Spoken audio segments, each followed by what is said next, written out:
I tell people all the time, I didn't lose my job because I sucked. There is no benefit in not being more transparent. My biological father, he was murdered. Wrestling's done so much for me. I love professional wrestling. I started watching wrestling when I was 8. I love Hulk Hogan. I was signed when I was 19. I love Vince McMahon. I got released when I was 25. Cancel all of us. I've never envisioned myself being a pro wrestler. I've cussed at Triple H a lot. When you decide you want to work for WWE, it becomes business. Your hurt feelings be damned. Nobody cares about your dreams. Norman checks his phone and is like, Prince died. I didn't know nothing about Prince. A lot of that time is a blur. I got into drugs pretty heavily. Pressure was on. Opening my DMs, that was an effective pressure. More drugs. I just wanted to be a wild boy. More debauchery. People wanted answers. Everything has a price. Allow me to be a lesson. You don't get to have it all. You don't get to be 19 years old and take the wrestling world by storm. If I had not lost my job, I probably would have died.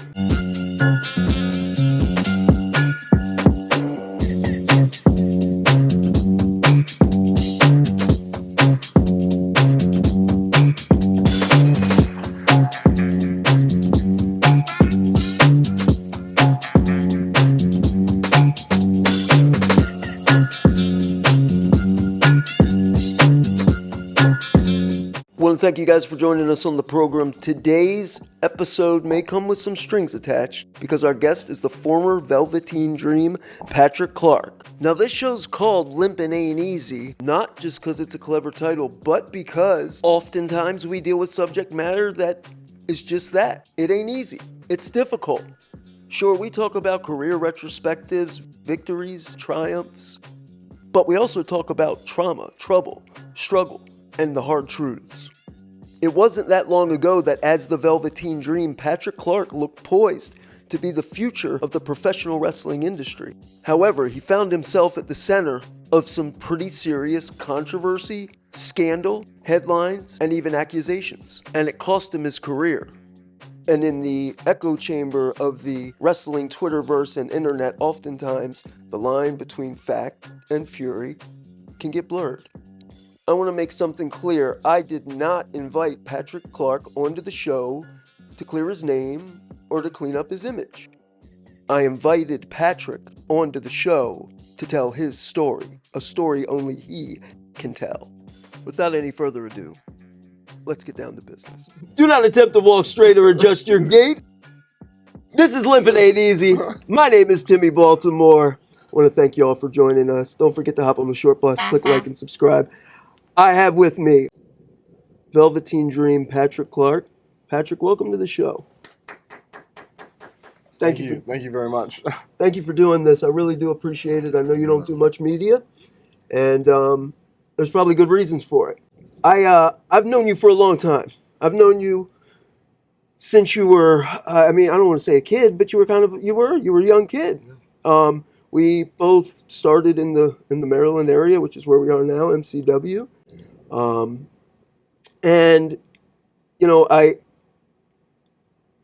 It was pretty obvious to see there was something there early on. Just looks alone, athletic, tall, in shape. But you had something hiding inside you. Because when I first met you, you were pretty guarded. Can you tell me a little bit about who Patrick Clark was growing up as a kid? Your childhood, what that looked like? Early obstacles that you dealt with? Wow. Okay, so I lost my biological father before the age of 2. He was murdered in prison.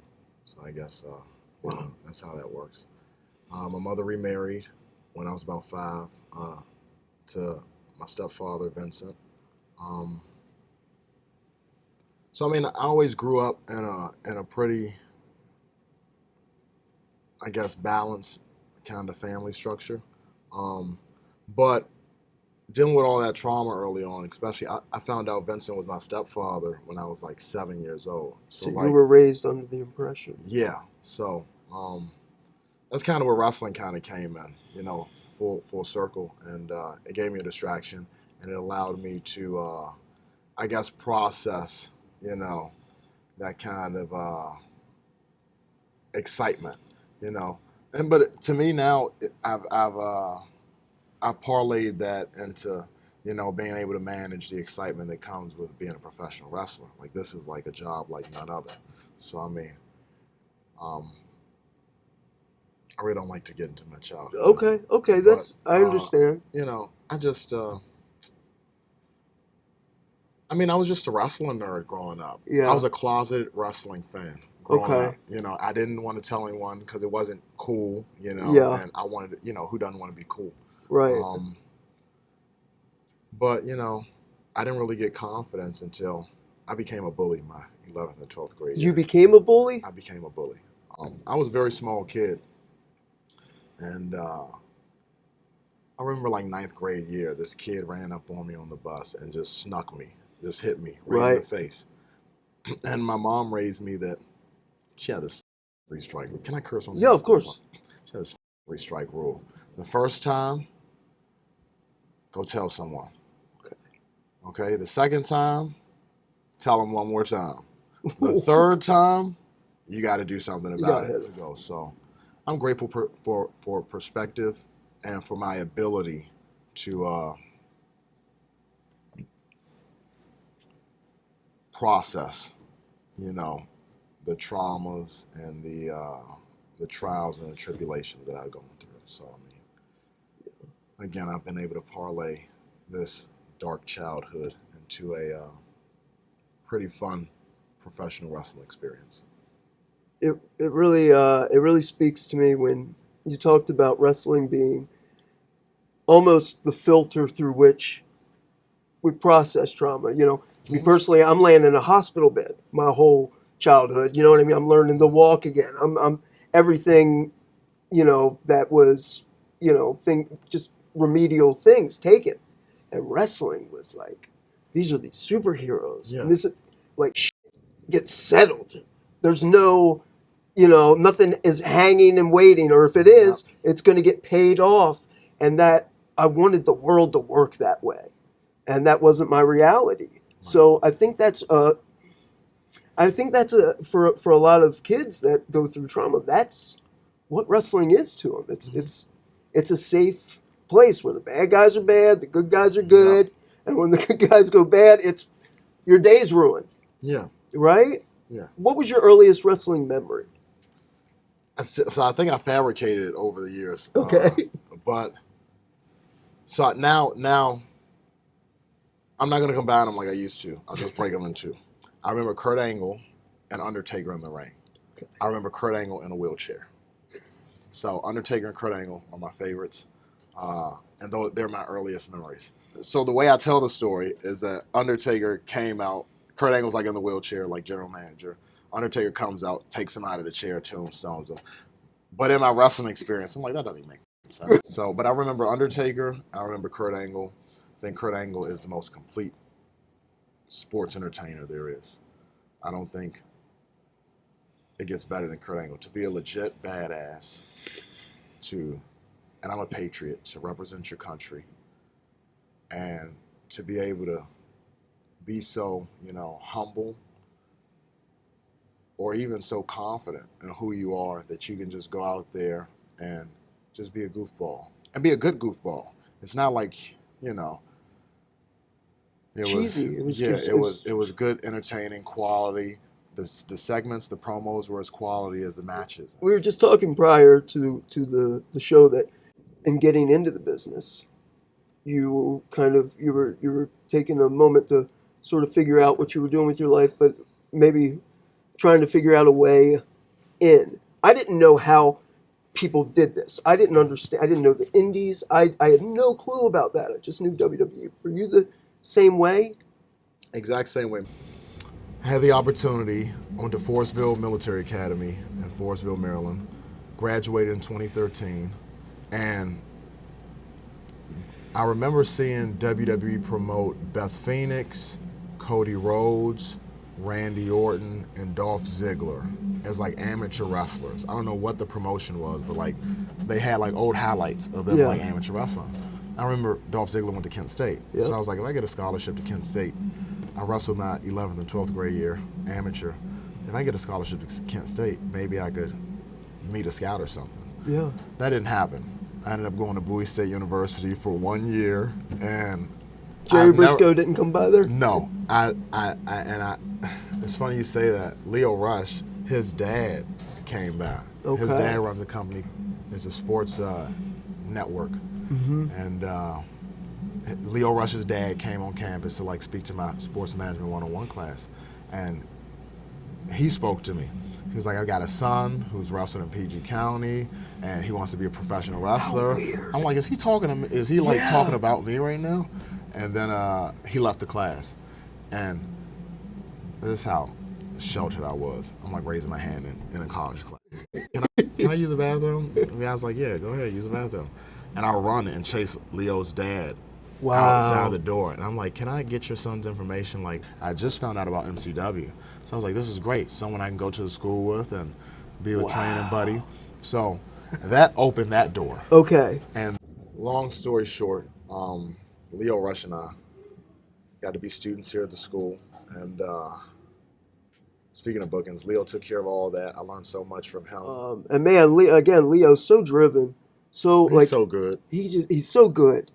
And it was so rare to see a young guy that threw caution, like, no, I'm going to get it. He didn't give a shit. No, he's a man's man. Yeah. He's going to die on his sword. He's going to do what he feels is right. He's going to live his life. So I'm just like, okay, let me try MCW.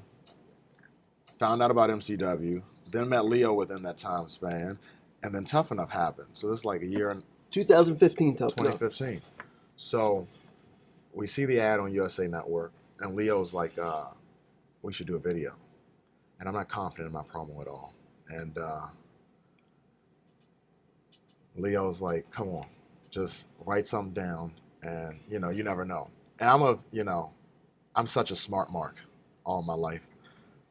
I'm like, they already know who they're gonna pick for this thing. And like, why are we even, they already know. What are two little guys like us trying to make it? They're gonna get an opportunity. And Leo said, just make the video. Yep. So okay. So he came in here early in a training day. And thank God for Leo. He's so talented. He's a videographer of many things, He sets up the camera, and we both cut our promos. What the do you know? We're watching Monday Night Raw the next week, and my promo pops up on the thing. And I'm just like, this is crazy. Like, and that was my first kind of taste of, it was like a picture of me wearing American flag pants on the internet. Yeah. I was at a high school wrestling tournament. The gym didn't have a flag when they were, singing the anthem, and someone got smart and turned and kind of just. So that was like my first viral kind of in this age of social media. Yeah. That was my first taste of that. And then the Tough Enough, I was just like, wow, I'm kind of like, people are actually seeing me, and people are connecting with my story. So it became almost a possibility for the first time. Oh yeah. That was when you were like I'm on the radar, as they say. Yeah. So I spent like 6 weeks on Tough Enough. Like that was crazy. What was that experience like? Like, do you have anything that you remember that we didn't see on TV? So we came down for a tryout. It was me, Nick Camarado, who's like an AEW guy, and two other guys. I don't remember them. But we all met at the airport. They put us in a shuttle. They took us to the hotel. We had our tryout. The day we arrived, I believe it was like a Wednesday, maybe a Thursday. The day we arrived to the PC, Dusty Rhodes passed. I mean, it was like very somber. Matt Bloom came up and delivered it. There's like 40 random people, strangers from this Tough Enough. Hulk Hogan's on the show. I love Hulk Hogan. I don't care what nobody says. I love Hulk Hogan. I love Vince McMahon. Cancel all of us. Hey, I want this chair. Can I change out your chair? Real quick, Yes. Because it's creaky. That one's creaky. Do you mind, Patrick? No, I don't Sorry. mind. I don't mind at all. Behind the scenes. Put this in there. Yeah, no, we keep. This is the good stuff. Yeah. Hey, we're live, pal. We're live, pal. We're live, pal. Fuck it, we'll do it live. Thank you. And speaking of, can we keep talking? Sure. Okay, speaking about Full Circle, I just want everyone to know, this is Timmy Baltimore, okay? This is Mr. Brent Terry. Speaking of Tough Enough, if this man did not write my promo for me, I would not have the beautiful life that I've been so fortunate to live. So thank you very much. Thanks for making good on it, for putting my useless knowledge to use. No, I'm an emotional person, so I cry a lot, but I'm not gonna cry here. But thanks, man. Yeah, I remember, and I still have it. You do? Yeah, I kept it. I've kept everything. WWE doesn't have a thing. I've never sold anything of mine. I've got all of everything, and I still have. It's in my book where I keep my pay stubs. Yeah. I kept every pay stub, and my manuals and stuff. That's special, man. Yeah, with your notes and everything on it. It's not often you run into people with some knowledge of it, and I knew their formula. I not that long ago just left the system, so I knew what they were expecting, what they were going to do to trick you, what they were going to. So I think I gave you a couple cheat codes, like have a babyface one and a heel one ready. Yep. I didn't even understand it at the time, but just to backtrack. You were with WWE. Yeah. I was with WWE. Lio Rush was with WWE. Jessica Carr, who's referee, was an MCW trainee, was with WWE. Andrew Carr, who was a cameraman for WWE, trained at MCW. Sure enough. Mickey James. Joey Mercury. Yep. Orlando Jordan. Ali. Like Pat Tahuti Brink. Miles. Pat Brink, Tahuti Miles, Shawnee Adonis. Yeah. Like Pat Brink. MCW's got a great culture here. I sing MCW's praises all the time, but I really don't think there's like a better place to train where you're going to, like you said, you're going to teach me the ins and the outs, you know, things that, you know, most people aren't getting taught. And that's really what sets you apart. You got to kind of be a little sociopathic as well, though, you know, because when you gave me that promo, I had to find something to connect to. Yeah. You know, like I said, I don't like talking about my personal life. You know, a lot of what people have seen and know of me is the Velveteen Dream. You know, this is probably the most relaxed I've been in an interview ever. You know, I take that as a compliment. Well, I am, because I'm not thinking about, at this point, you know, when you're younger, you're worried so much about perception, but perception is reality, right? So you try to control as much as you can. You're not just trying to control the controllable, you're trying to control things out of your control, right? With everything I've been through in the past 5 years, and my personal, you know, life experience, I know there's for me, different strokes for different folks, but for me, there is no benefit in not being more transparent, you know. I think I could agree with that. Not just for me personally, right, but professionally with wrestling, with the way the business is going. Totally. Like, transparency matters. Yeah. And that's what's connecting people. These influencers, it's exactly pro wrestling, but these influencers don't have to take a bump. Yeah. You know, they just connect. The day you got signed with a call, who called you? What were you doing? What were you thinking? What was that moment? I remember after I got eliminated from Tough Enough, I shook Triple H's hand, and Paul said, "You don't have to win a reality TV show to be a WWE superstar." And then I got a second tryout, maybe 2 months after that. Of course, I aced the tryout. I want to fuck that up. And I think maybe Canyon Seaman called me. I remember more my Tough Enough call than my WWE call, because that was like you said, that was a game changer. Yeah. I was like, I'm here, I'm seen. Like, I'm in front of these people now. Again, Lita came from MCW. The Lita was a coach on Tough Enough. So I used to be very, you know, before I became the Velveteen Dream, it was very, you know, you remember, very mannerly, a little militant, very respectful. I've always been very respectful. Yes. And too respectful, though, for the USA Network executives. And Lita, thank God, communicated to Pat Brink, who was head coach at MCW at the time. And Pat Brink communicated to me on the phone. I remember I was in the upstairs locker room where they film like NXT segments, and I like walked out because Pat was like, you need to tighten up. You need to give him something because the USA Network, you're too nice. You're not worth putting on TV. I'm about to be 30 in October, so now I'm coming into myself. I'm living a little bit of life. So my chances, my stance has changed. But back then, I never thought Patrick Clark was worth watching. Even on Tough Enough, I played the smart mark role because I felt like that was my best way to connect with the live audience that be voting on us, right? If anyone, you got to have a gimmick. Right.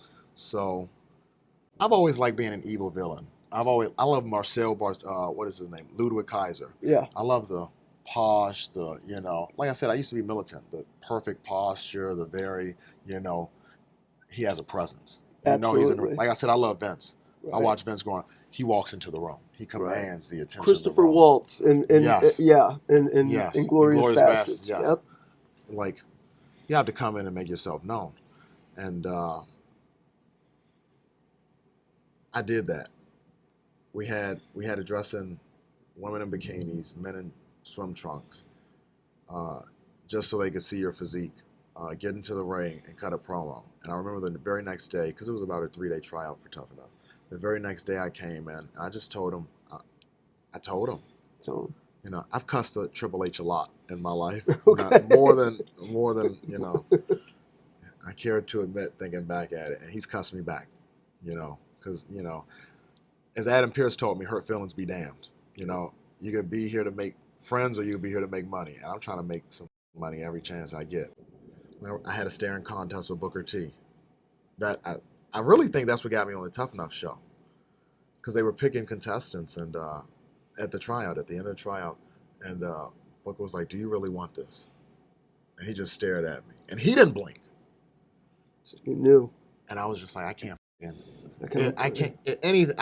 lose this job. Yeah. I can't have anything. I can't go back home and be like, if you didn't blink, you would have been there. Seriously, that would have killed me. Yeah. That would have killed me. And I didn't blink. Roddy Piper, no retreat, no surrender. So, and I'm getting back to my old self in that respect. I let the internet get me. I let him get me. I let him beat me down. I lost my confidence. I lost my desire. I lost my passion. And that's not all on them. But it didn't help. Now I'm back. Because I know my worth now. As I get older, I understand. Not just my worth in wrestling, my worth in life. I'm just so blessed. And I didn't have to have any of it. It's like Norman Smiley always says, you could be in Arizona in 90-degree weather, laying blacktop. Yeah, in the heat.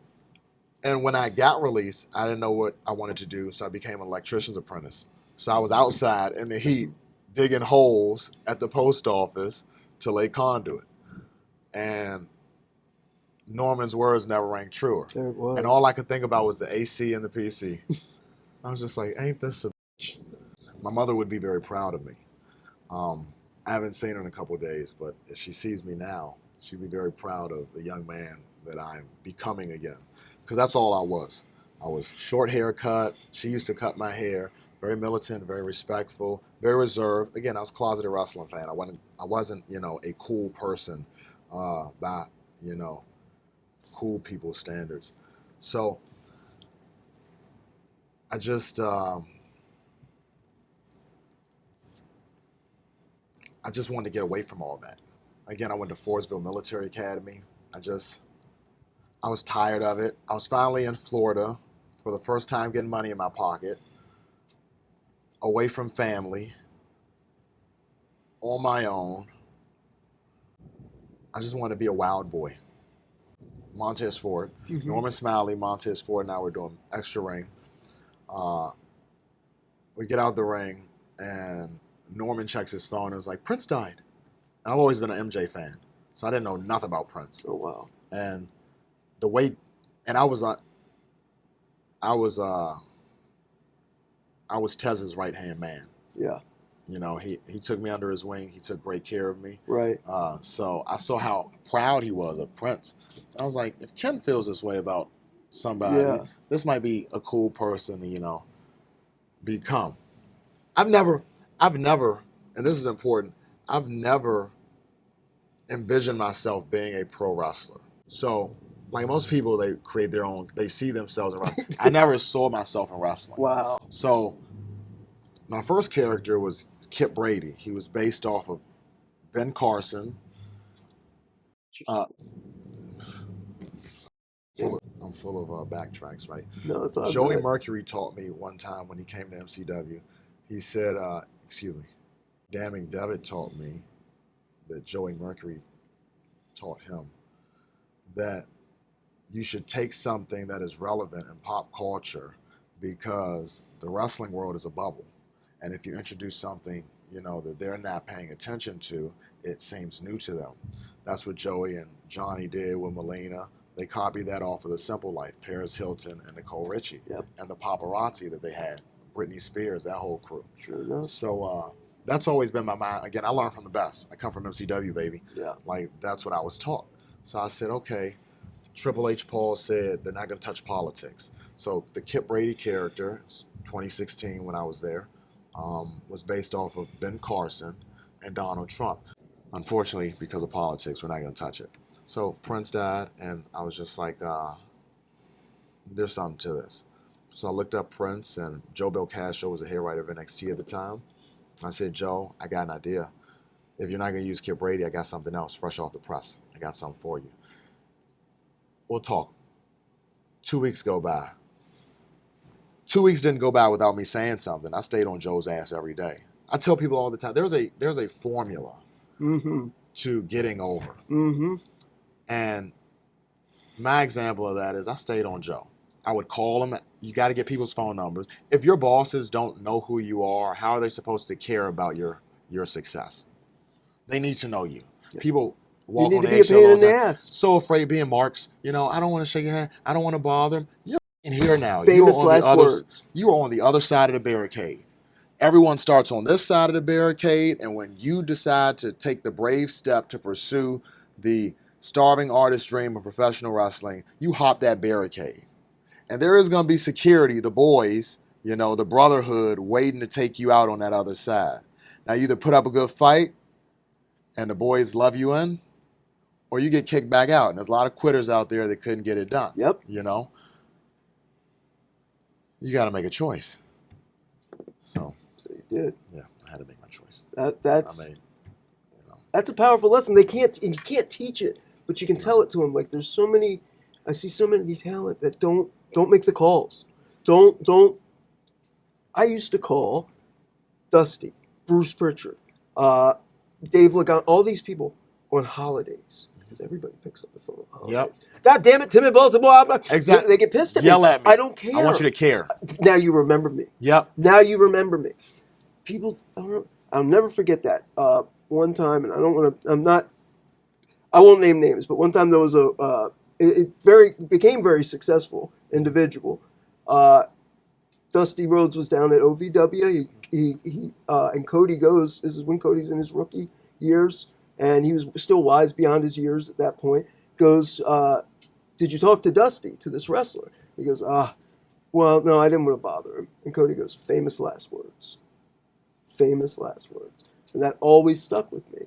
And I go, I'm not going to be that. And neither were you, obviously. I just want to know that if it, you know, ironically, I do know now, as it stands, you know, I did everything I could do. Yeah. And I never looked like trash on TV. I looked at John Cena, John Morrison, Dolph Ziggler. They never looked trashy on TV. They never looked fat. They never looked out of shape. They never looked unathletic. They always looked like a professional. Yeah. I feel like I checked that box. You know, people were able to escape their reality when, you know, they watch me. I get a lot of people. I didn't appreciate the fans. I'll make this very clear. I don't owe the fans anything. And that's not an attack. That is just my personal belief. Again, I never saw myself as a professional wrestler. I just liked, again, professional wrestling. You know, I learned that my stepdad was my stepdad at the age of 7. I had no memory that my father was killed. And I had no realization at that young age that my stepfather was not my actual father. Yeah. So when that was broke to me, and I see Undertaker picking Kurt Angle out of the wheelchair and Tombstone, I'm transformed. Yeah. Wrestling's done so much for me. I love professional wrestling. Right. I love it. Yeah. I want to talk about that feeling that you gave the audience with Velveteen Dream. I go, this is Patrick being everything he could never be. Like, to the hilt and running with it. And it's so rare you see a young guy, the light, like, and I'm not trying to gas you up, but there's so few people that the light bulb, when it goes off that brightly and seamlessly. You had a sense of occasion. You'd come out in the pay-per-views and different, paying homage to different wrestlers. You knew you had to invest in the Velveteen Dream to get the Velveteen Dream over. I want to speak to that mentality. You got to stand out. That's what I was always taught. My mom taught me that. That's why you got to know your bosses. Yeah. Like, because most people don't want to do that work. You have to do the work nobody else wants to do. People just want things to be given to them. You have to be your own business. You have to advocate for yourself, and you have to be seen. You have to be seen. There is no alternative. Yeah. You have to be acknowledged. You know, that's why that Roman Reigns stuff is so relatable and it works so well. People want to be acknowledged. And I felt like Prince was a beautiful foil for that. A muse, if you will. Like you said, everything that I never was. Like, Prince is so self-important. Mm-hmm. But it's so worthy of it. But he's so self-important. Yeah. To do your hair, and again, I want to be a wild boy. I grew my hair out for the first time. And again, so with my stepfather, my mom was young. You know, she, all our parents as best they can, but she kind of limited my stepfather from, you know, disciplining me at times. And it affected me in hindsight in a lot of different ways. And one of those ways is I hung out with my mom a lot. I'd hang around my aunts and my grandmother. So I've always had an effeminate nature about me because I learned from women. So naturally, I just adopted some of their mannerisms and behaviors. And again, Prince, he's ambiguous. He's sexually ambiguous to me. Right. To my understanding, because again, I'm an NJ fan. I'm learning about Prince in real time and trying to parlay that into a character. Yeah. And it was Prince wouldn't like it. I know Prince wouldn't like it at all. But I tried my best. And I think people want to see you having fun, and people want to see you try. And I think a lot of wrestling today is uninspired and lazy. And a lot of people do it on the independent, the underground scene, and they do it professionally on TV. They'll see something that is successful, and they will just copy it because people are chasing, those are the people that are chasing success. When you have a guy like me, I didn't care about success. I wanted to get out of pro wrestling something. I was not going to be denied. I just refused to be denied with pro wrestling. And I'm so blessed with the perspective, you know, that I have within wrestling now. Because I would be miserable still chasing it today. I was blessed to get it out of my system early. Like, people say I fumbled. That used to hurt my feelings when I read the comments. You fumbled, you messed up your opportunity with WWE. I'm like, no, I didn't. I have action figures. I have multiple action figures. I've got multiple T-shirts, merch. I got proof that I was there. I'm on chairs. Like, I'm on the network. You know, they didn't Chris Benoit me. They didn't etch me out. Like, I can still be seen. Like, I have a gimmick that benefited the company so much so they've attempted to recycle it as best they can with different people. And intellectual property is their gimmick, you know. And rightfully so. You wouldn't believe a lot of the stuff Paul, gave me for the character. Like when I roll around in the ring and stuff, that was Paul's idea. There's like a shot of me laying on the announce table. That was Paul's idea. Like Paul's a genius. So wrestling's like comedy. You got punchlines, you got bits, you know where you're going, and you have to control the audience. They might laugh at this. They might get down about something that you plan for them to laugh on. But it's your responsibility to orchestrate and to reel them back in and to get them on track with what, you lined up for your lineup for the night, right? Again, I've been so fortunate to learn from so many people that are just amazing comedians, like real professionals. Shawn Michaels, I was under Shawn Michaels for 4 years. Norman Smiley's a genius. Robbie Brookside, Mr. Regal. And that was just my time in NXT. On Tough Enough, I was learning from Hulk Hogan, Daniel Bryan, Booker T, Billy Gunn, Lita. The moments that you you were a part of are some of the more memorable. All of a sudden, there was some big leap going on, and you were generation one of that. FCW wasn't that. OVW wasn't that. But NXT, once it got to this era, and Velveteen Dream was a big part of that. The Say My Name angle with Aleister Black, that sticks with me. The Ricochet deal, where it's like, oh, he is Superman, right? Like all these Paul's idea again, right? It's just it you can watch those. You can take those moments, just a moment in time, and show that to anyone, and they get it. But people saw Prince. Wrestling is not hard. Again, I did not ever see myself as a pro wrestler. So as a young 19, 20-year-old, 21-year-old trying to become something, I had Prince. I had a guideline. I'm watching Purple Rain. I'm watching interviews. I knew I had something that worked that I was copying and imitating. A lot of people come in wanting to be this fantasy that they've always had as a kid, but it doesn't make sense. It only makes sense in your own head. Yeah. No one's buying that. No. Yeah. That's but for you knew this was something. Prince works. There was. What are your most, in that period, like your favorite experiences and your least favorite? Can you talk about it? Like, because you were getting over. Everybody didn't like you. I know that. That's a great question. I really did enjoy a lot. I put a lot of pressure on myself. I was trying to figure out a clever way to answer this, but there's no clever way around it, and it's my life. I got into drugs pretty heavily in my time down there. And a lot of that time is a blur. I remember matches, and I remember moments from matches, but a lot of,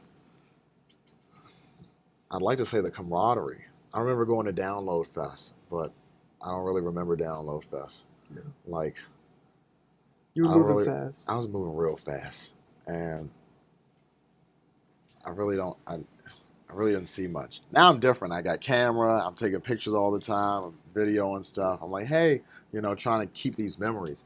But at the time,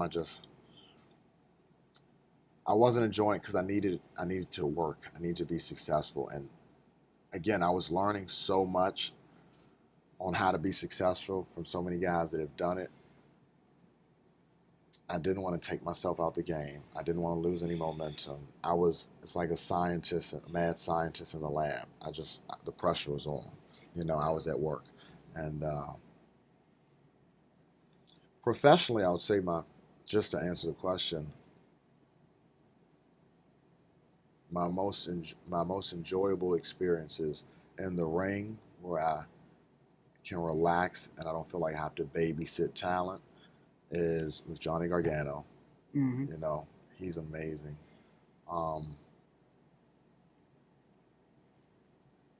Maybe my time in the PC.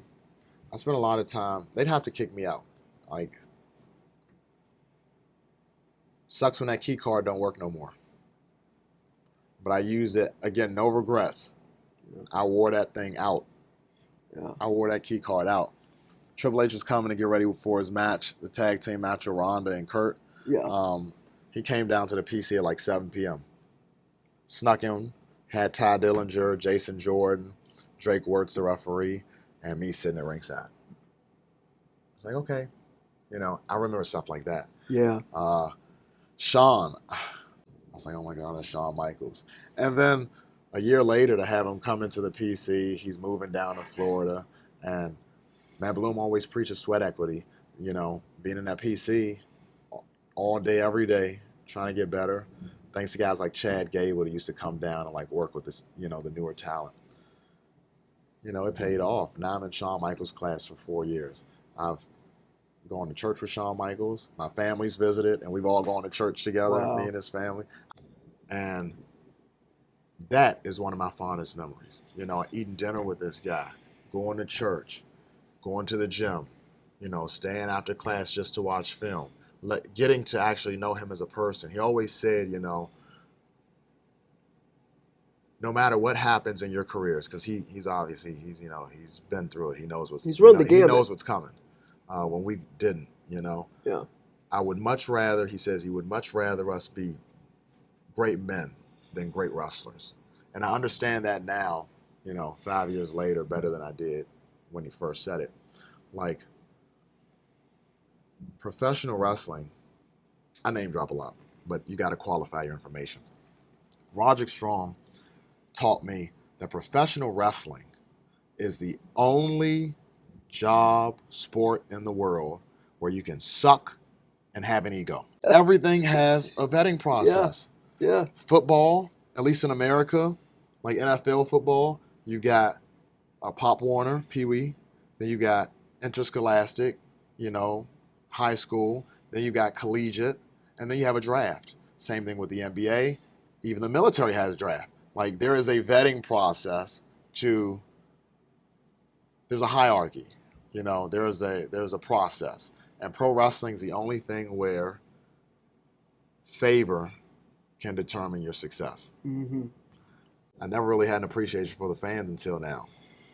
I didn't realize how invested. I forgot what it was like to be a fan.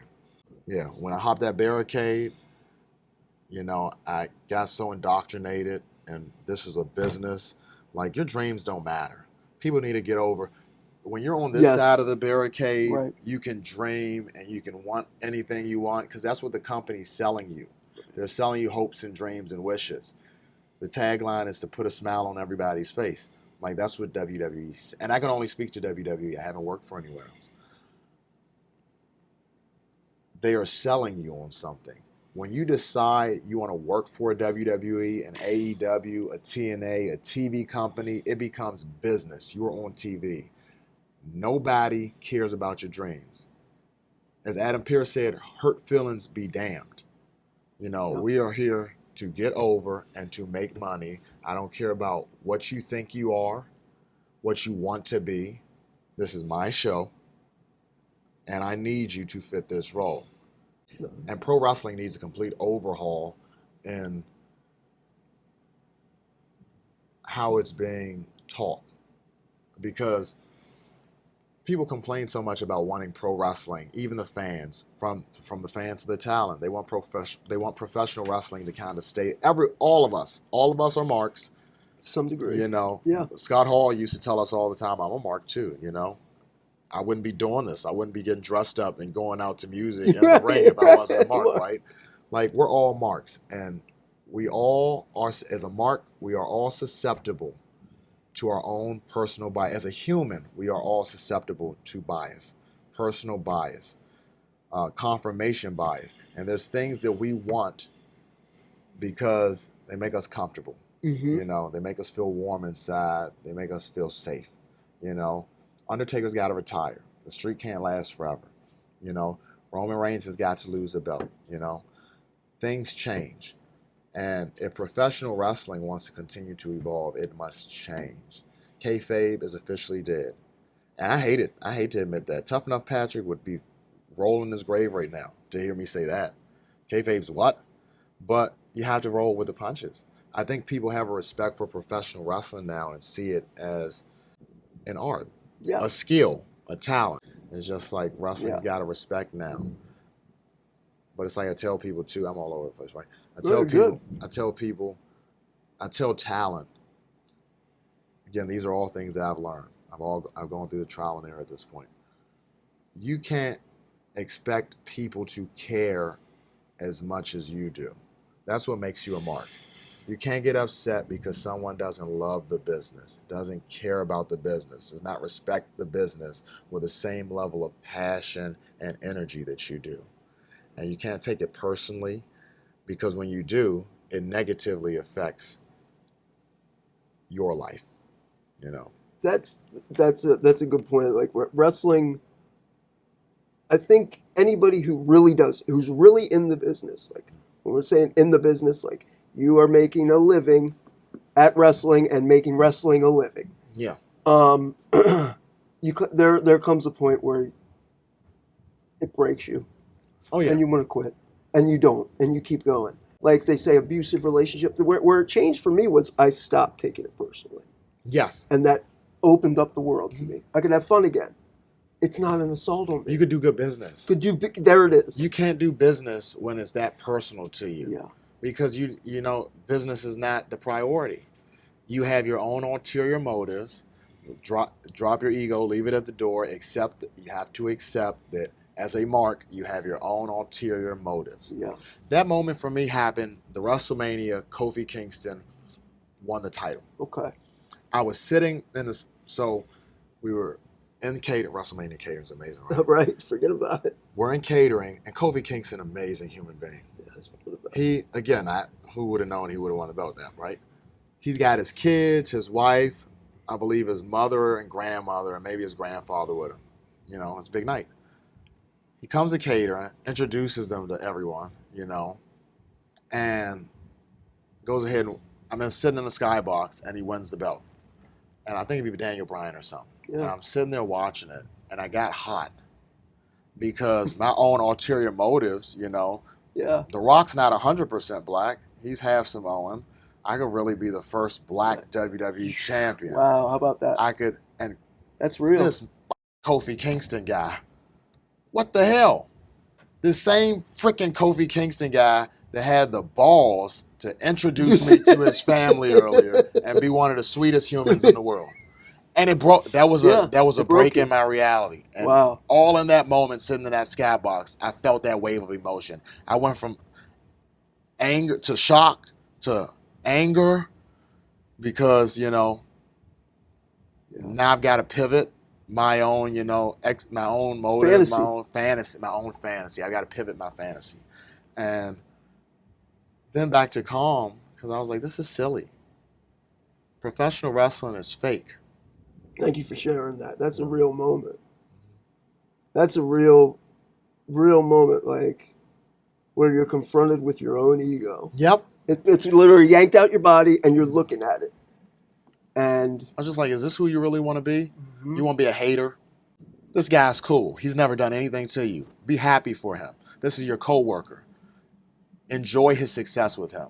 Don't bring negative energy into the workplace like that. If you really care about professional wrestling the way you say you do, if that kid is still inside you that loves the business, you can be happy when good things happen in the business. That's why I have peace.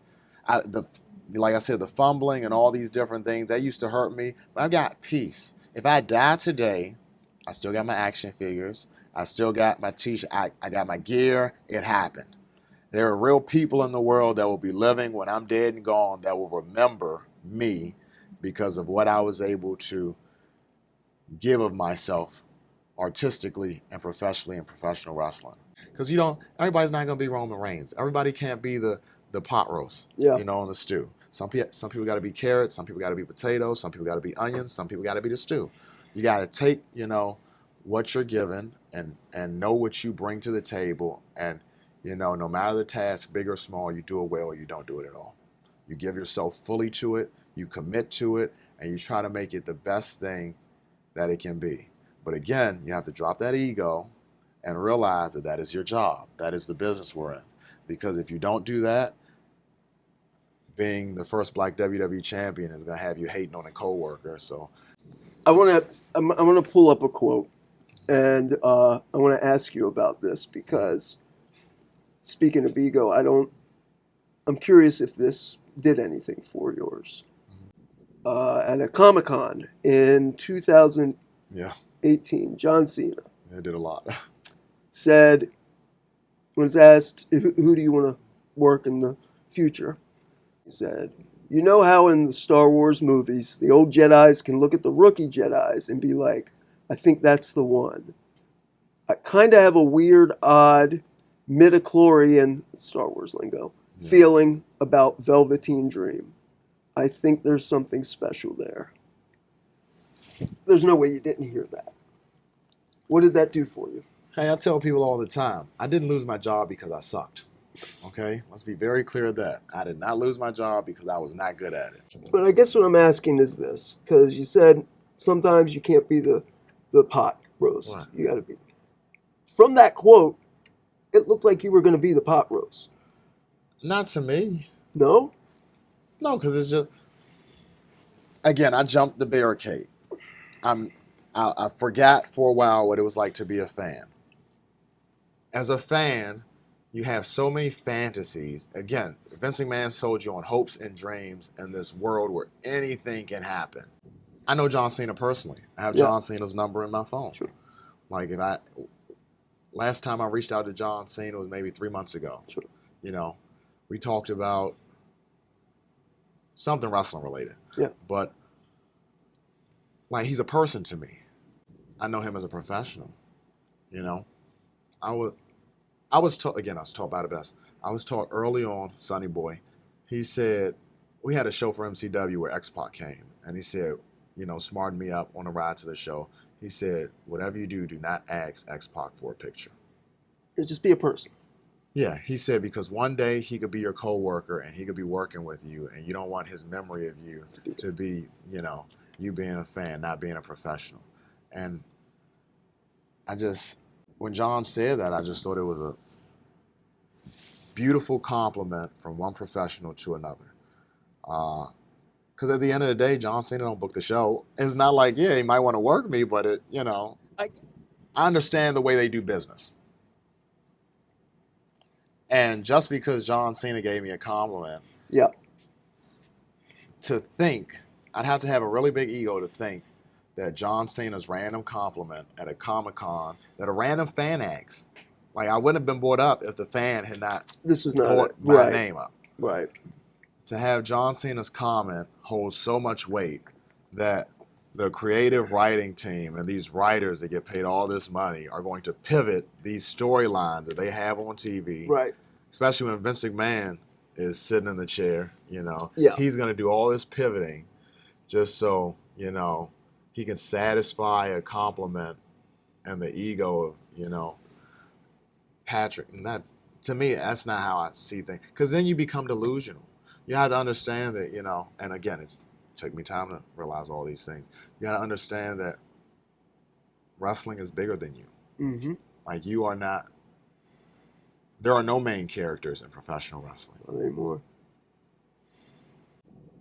We've arrived at a point where the bad thing happens. The bad things start to. The controversies, the scandals, be it there's 2 arrests, judge, jury, executioner by Twitter. Here's where I got a little scared with you, just knowing you personally. You had done so much to protect that character. You were one of the only young guys to really take steps to make sure there was no disconnect. The people saw the Velveteen Dream. When you opened up your DMs, that worried me because I go, that's a vulnerability I didn't think you would allow. How much of that was the struggle with drugs, the pressure? When you look back at that, what happened in your mind and how have you processed it?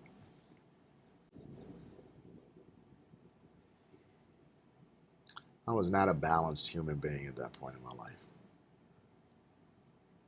Again, I started watching wrestling when I was 8. I was signed when I was 19. I got released when I was 25. There was no balance in my life. It was always professional wrestling. I didn't know who Patrick was without professional wrestling. So professional wrestling had to work. There was no, yeah, I did a year Bowie, but that wasn't the plan. Wrestling was a plan.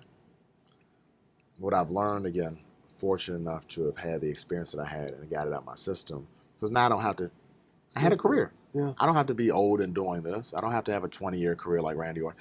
People will project their own fantasy on you, and when you don't meet the expectation that they've set on you, you've disappointed them, and they take that personally.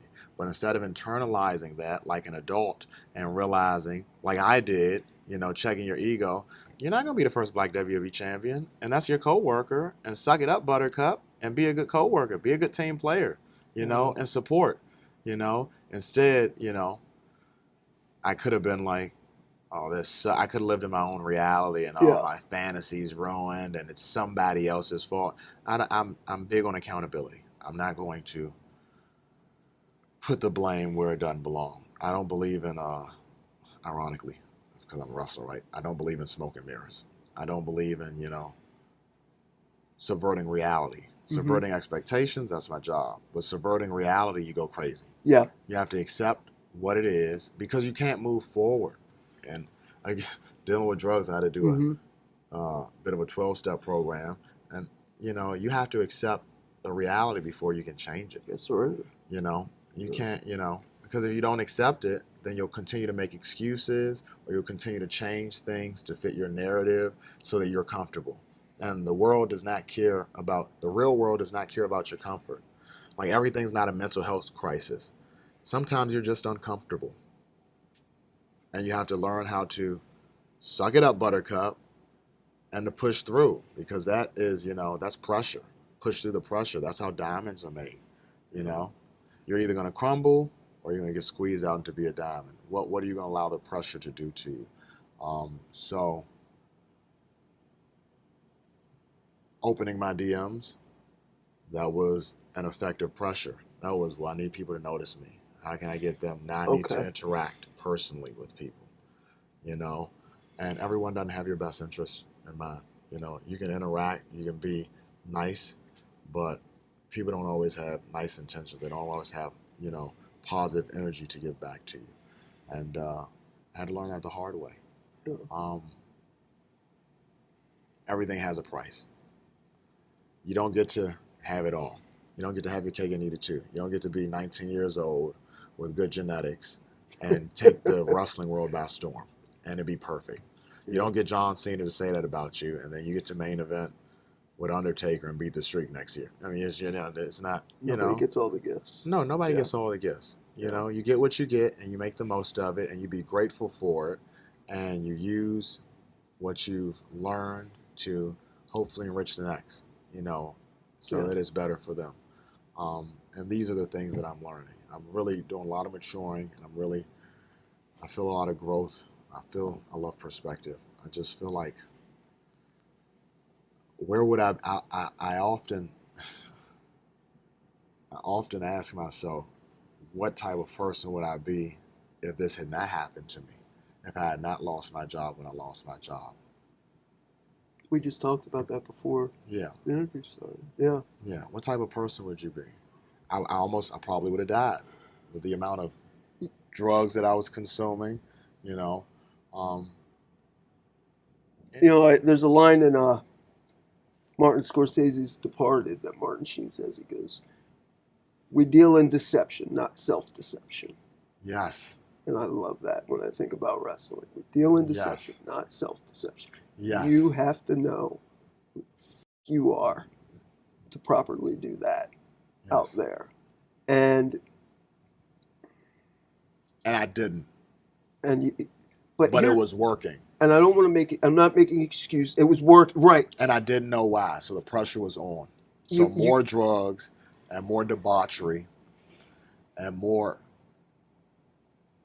controversy. Controversy creates cash, right, Eric? Right. I thought. the things that get left out of the narrative often, I feel like, are that you were a young man.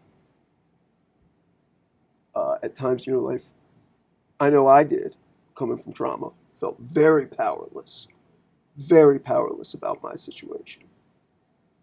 All of a sudden, you have power, you have money, everybody's telling you you're great. It's the proof is there. You're on. They're putting They're making it reality. They're making it reality. Yeah. But you still don't have. It's still not. You It's haven't not done real, the though. math. Yeah, it's not real. real. It's not real yet, and I think that gets lost in this. When I went to jail twice. And the first time I went to jail, I was caught with a drug possession. And I went to court for that, and I was given probation, had to do that 12-step class. Yep. Was 16 weeks. I was on week 14 of the 12-step class, and I had to do 50 hours of community service. So I said, with 2 weeks left, let me get on my community service. When I was coming home, I got arrested a second time because within that week, I got into a fight, which the police were involved. And because the police were involved, it was a violation of my probation. VOP. So it's a VOP, violation of probation. So you sit in jail with no immediate bond. So I sat in jail for 18 days. It's terrible. I needed it. In hindsight, that was such a important part of my life. I had nothing but myself and reality and God. I read the Bible. I didn't read the whole Bible. I read like the first 5 books of the Bible, made a covenant with God, and was like, if you ever let me touch grass again. You know, you see things differently. When you're in a jail, everything's like, blah. There's no place for life. And I was just like, if you ever let me get out of here, I'll do better. Yeah. I'm not gonna sell. I'm not gonna promote something I can't sell. I'm not gonna say I'm gonna be perfect. I tried that. I said I'll just do better. Like Maya Angelou said, you know better, you do better. And now I see what I didn't see back then. I understand the influence, professional wrestler influence, the influence that I had on such a wide audience. I've had people send me some of the sweetest messages. I had one guy, this was another, comparatively speaking, I had one guy send me a message. He said, when he first started watching me, he's like a cheerleader in, I think, school, like college or high school or something. And he was bullied and he was teased and he wanted to take his life. And he said, watching me on TV play this, fluid character gave him hope. And he decided, his thought pattern, improved. And he started seeing things more positively. And he sent me a picture of him and his wife and his daughter. He's married now and he's got a kid. I'm not saying I saved lives. That's definitely not what pro wrestling is. But it definitely saved my life, and it definitely has the ability to save lives. And that's very important to me now, to take this influence that I understand that I have and still have, and to parlay that into a positive experience for everyone. Like I said, I used to be a bully in high school. I've done that. It doesn't hurt to say I'm sorry. It costs me nothing to say hello. When I was Velveteen Dream and I was living it and I'm trying to be Prince, self-important, I wasn't shaking people's hands. I wasn't taking pictures with anyone. I was, like I said, I had to believe it to be it. I'm a bit of a method actor in that sense. And I justified in my head, I don't need these people. I wrestle for me. I don't need you. You don't have to be in the building. I get paid either way. Wow. Yeah. Who are you? Right. I had such a hate and a disdain for the fan base, which is crazy to think about because really I wouldn't have a job if they didn't have an interest. Sure. So I convinced myself of that. I grew this ego I put these walls up to protect this fantasy and to, you know, almost safeguard myself from self-inflicted pressure. And, you know, I know that doesn't benefit. So now, on the flip side, you know, I still have a lot of knowledge, and I'm learning different ways to positively impact something I love so much in pro wrestling. And I feel fulfilled there. I would like to see other people have action figures. I would like to see other people have video games. I would like to see other people achieve I would like to see other people achieve their hopes and dreams, because the same way I know how negativity feels, I know what that positivity feels like. And I know how transformational that can be. And you know, I enjoy seeing other people go through that transformation. The time before you were let go, where you're mired in kind of the cloud and still employed. Was that a tough time? Was that a weird time? No, because I was in constant communication. Like I said, I didn't stop staying on Joe's ass, you know, just because he gave me a meeting. I was always, you know, what are we doing? Because I needed, especially at that time, I needed some sense of security. Yeah.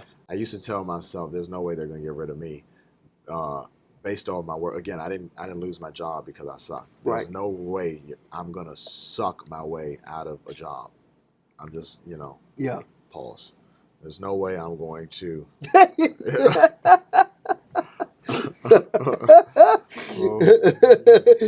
You just take two. There's no way I'm going to. There is no way I'm going to be so bad that I lose my job. Yeah. You know, the talent pool is not that big. Right. I refuse. So the original plan was I had a parking lot brawl. Like I had one of those matches at that time. Like not many people were doing a cinematic. I got to have a cinematic WWE match. Like his plan was to lose that match to Adam Cole because they were going to NXT 2.0. I couldn't see it at the time, but they said they needed more realistic characters.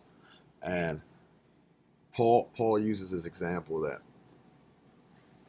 he wants his superstars to be people that can walk into a 7-Eleven and you can believe that they're actually in front of you, but you're in awe that they're in front of you. Yeah. You know, you don't want to go to, you know, that dad and that mom, you know, that's paying all that money for them kids to watch that wrestling show. They don't want to have to do all that, you know, make that big of a sacrifice financially just to see somebody that they could have just walked outside grabbing a paper and saw. You know, they want an experience, and you have to give them an experience. You know? Yeah. Thanks, Jimmy Jacobs. Yeah. The Patrick Clark experience. Nice. Jimmy Jacobs, shout out. Yeah. The time period where you parted ways, where you let go. I cried. That's what I was going to ask you. Hard. What it was? I cried. I called. Kane and Seaman called me on a Thursday.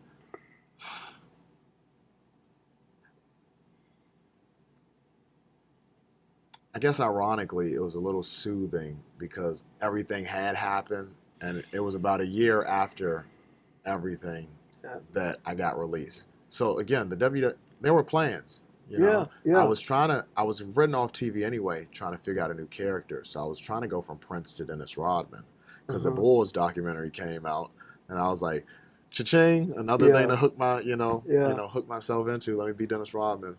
But a damn fire Velveteen Dream hashtag. They couldn't get past it, so they released me. That's what it was. That's what it was. That's what I was. That's what I was told. They couldn't. Every time they tried to use me, because I did like 2 takeovers after that. Yeah. That were in the PC. We did like a 6-man ladder match. Damian Priest, Bronson Reed, Johnny Gargano, myself, and 2 other people. We did like a takeover in the Full Sail when we finished up with Full Sail and then moved everything into the PC. I was there for that whole process.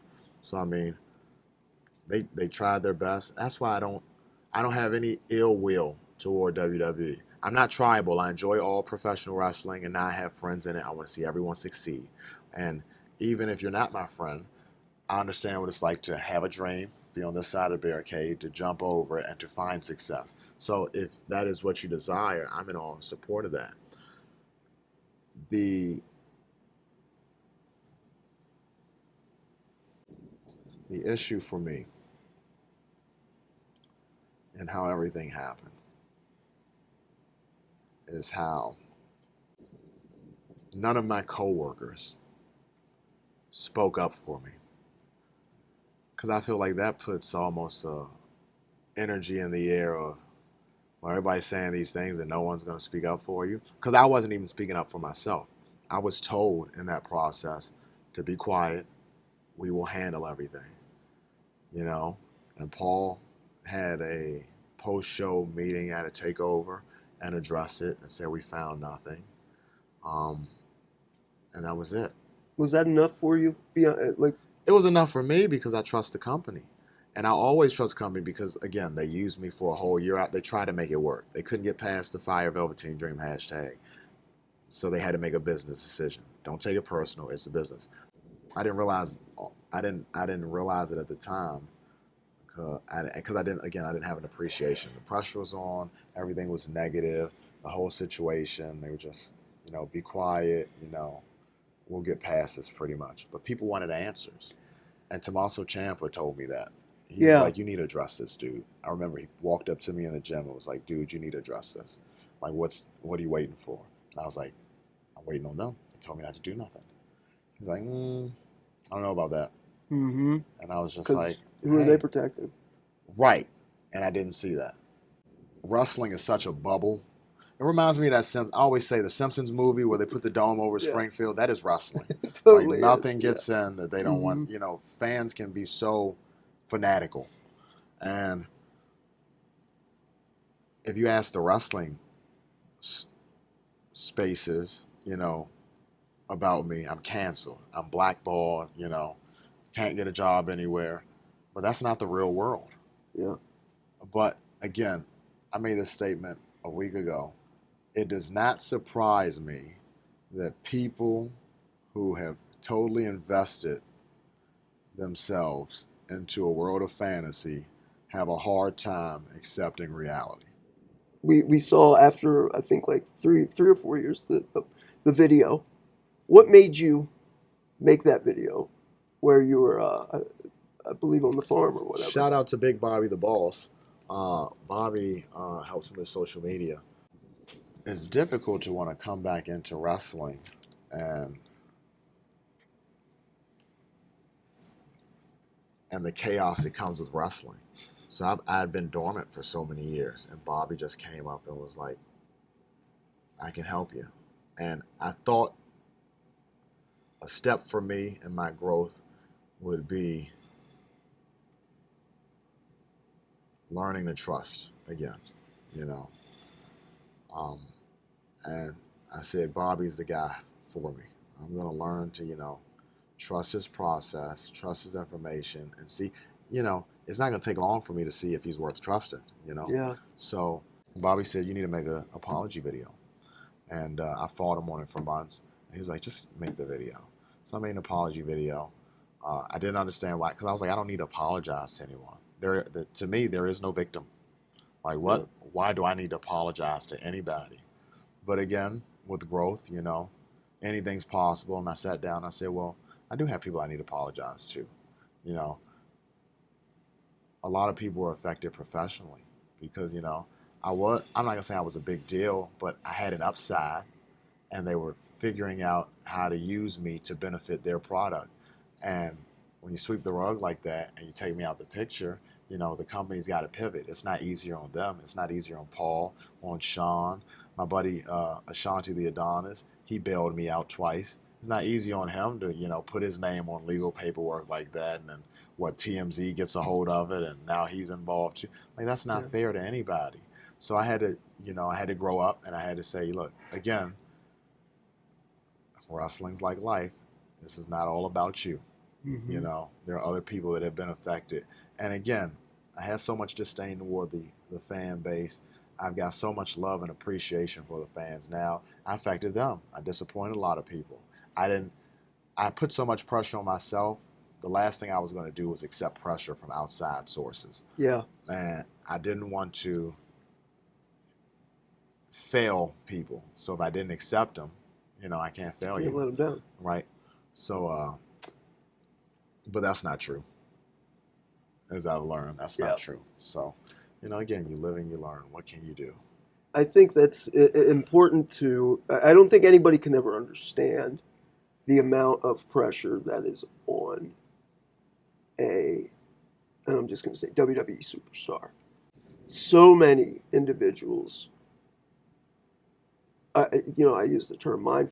It's terrible sometimes to see it because it's, and it's nobody's, it's just, they're so young and wrestling is such a part of their life, or it becomes such a part that it becomes identity and you're so woven into it. And the idea that you are working with these people who your life physically is in their hands at times. Oh, yeah. But you are absolutely in competition with them. But not in the ring where you are pretending to be, where you are manufacturing the competition, is so like the psychology that it takes to not only get in that, but to excel in that. It's a different breed of human. There's a reason why I was the only guy in Shawn Michaels' class that wasn't on NXT TV.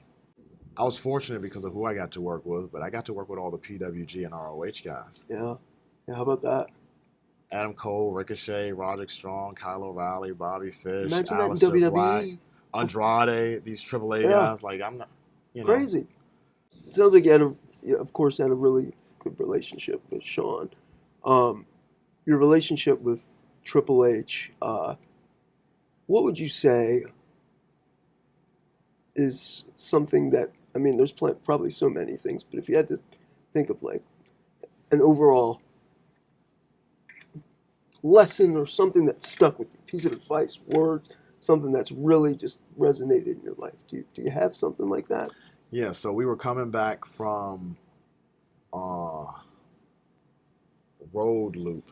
So in NXT, you have the coconut loop, which is the term we use for any of the shows in Florida. And then you got your road loop, like the SmackDown and Raw guys.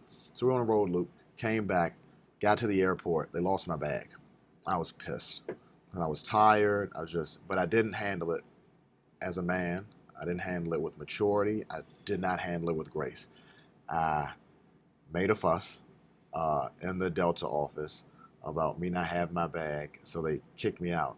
And I was like, you're kicking me out? So the officer that kicked me out was friends with Dave McKinnon, who was our security guard for NXT. So it got to Dave, small world, and it got to Triple H. Oh, boy. And I got called in, and I'm talking with Paul. Paul's talking to me, and he was like, Patrick, you have to understand that we need you to grow up.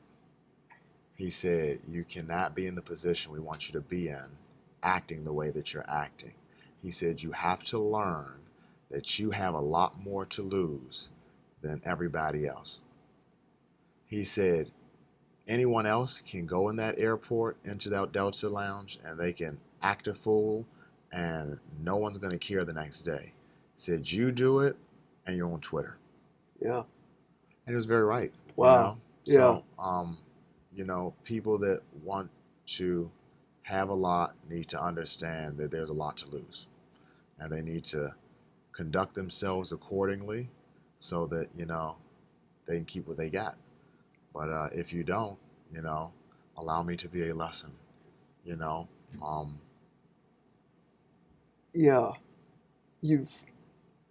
As they teach us all the time, the same people you meet on the way up are the same ones you got to meet on the way down. So, conduct yourself with grace, professionalism, and with respect. And it might not be what you want, but you will find success.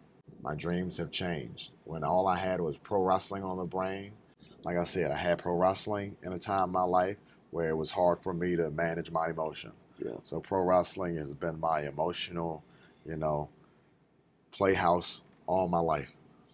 Things could be worse. You could be out in Arizona laying that blacktop in that 90-degree weather, or you could be grateful for what you're given. It's like my smokers will understand this. You can only get but so high, you know. After a while, you're just smoking just to smoke. There's, you know, you can only be but so happy.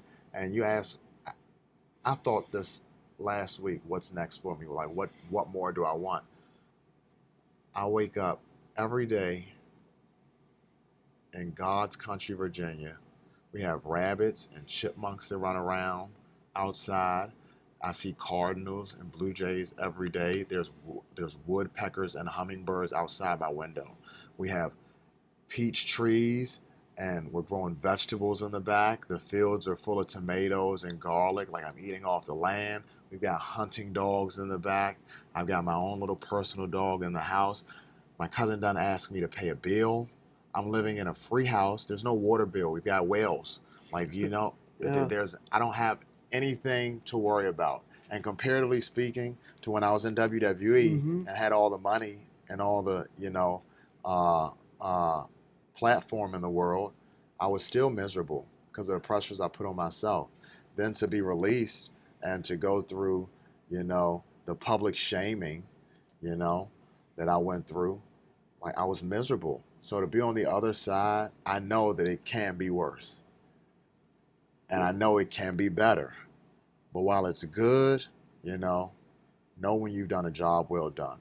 Know when things are good and live in it and accept it. There's going to be harder days to come. It's not all going to be rosy, but cross that bridge when you get there. You know, tomorrow's not here, so let it worry about itself. Like, I'm here in the present. I've become more present. I've become more intentional. And again, I'm learning to accept because I can't change things unless I accept them first.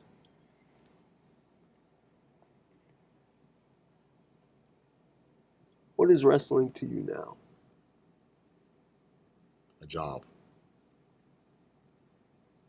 And it'll always be that. Yep.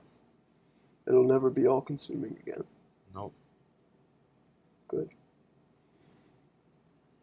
And it's healthy. Yeah. For me. Right. You know. Yeah. I used to be able to hear a theme song and that's it. Now I'm like, who is that? People ask me, you ever heard of this guy? Yeah. No, I'm not even worried about him. He ain't worried about me either. Right. You know. And Right. that means we ain't worried. Yeah. You're in a good spot. So, you know. That's a pretty wild contrast.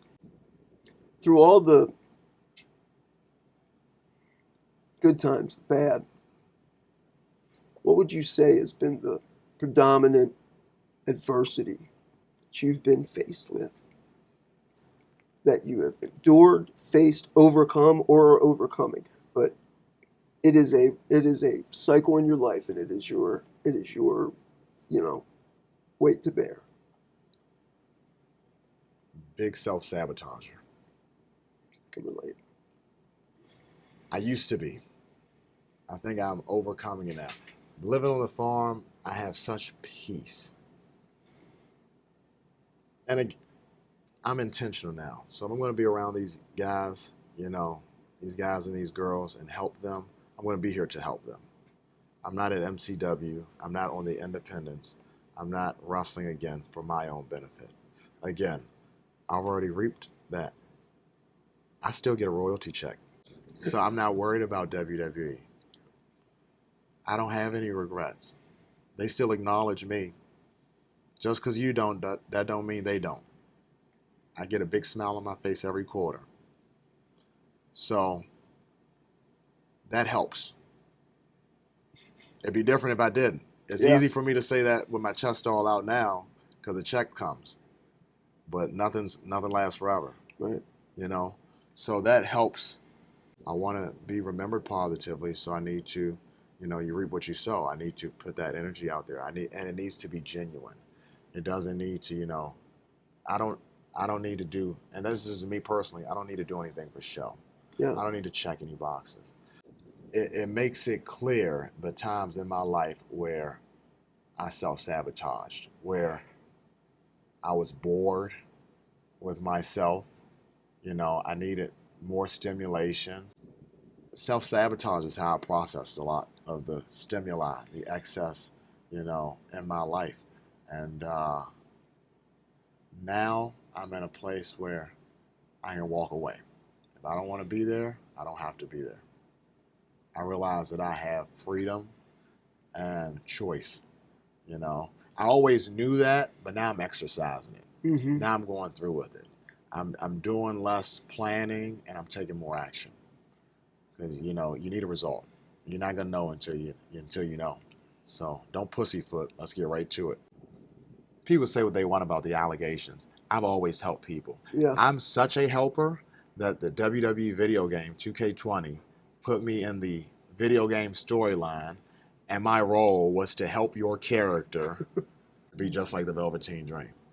Like, it's not a gimmick. I help people. I've been helped. Yeah. I wouldn't be nothing without you. I mean, come on, that Tough Enough promo. It all starts somewhere. Right. We can say, you know, Shawn Michaels told you in XYZ, it got there, but it wouldn't have got there if we weren't here. You know, I've had so many people like you be such a blessing and such a positive energy in my life. I cannot fathom not returning that. I think you've said so much, like to speak to where you are now. That almost feels stupid asking this, but is there anything parting that you'd have to say? Because people are going to watch this video. I'm going to post this. I'm going to put it up. People are going to have bad things to say.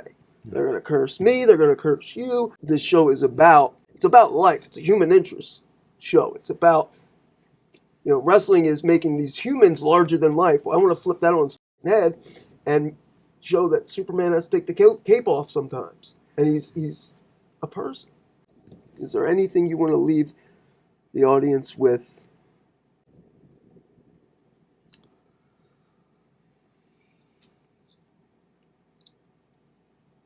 The three most important things I've learned. Mind your business.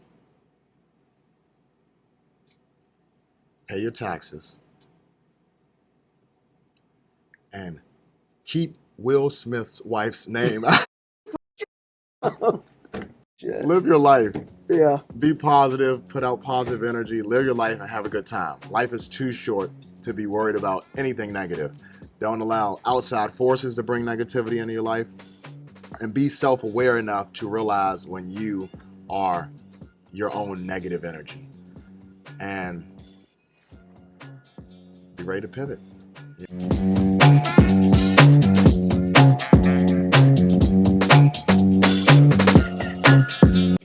Check. We good? Hello. Yeah. Hello. Let me get my shit off. Unique New York. Unique New York.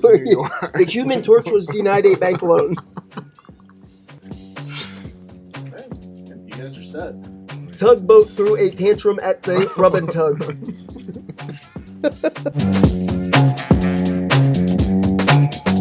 Hey, you jabronis. Hope you enjoyed the show.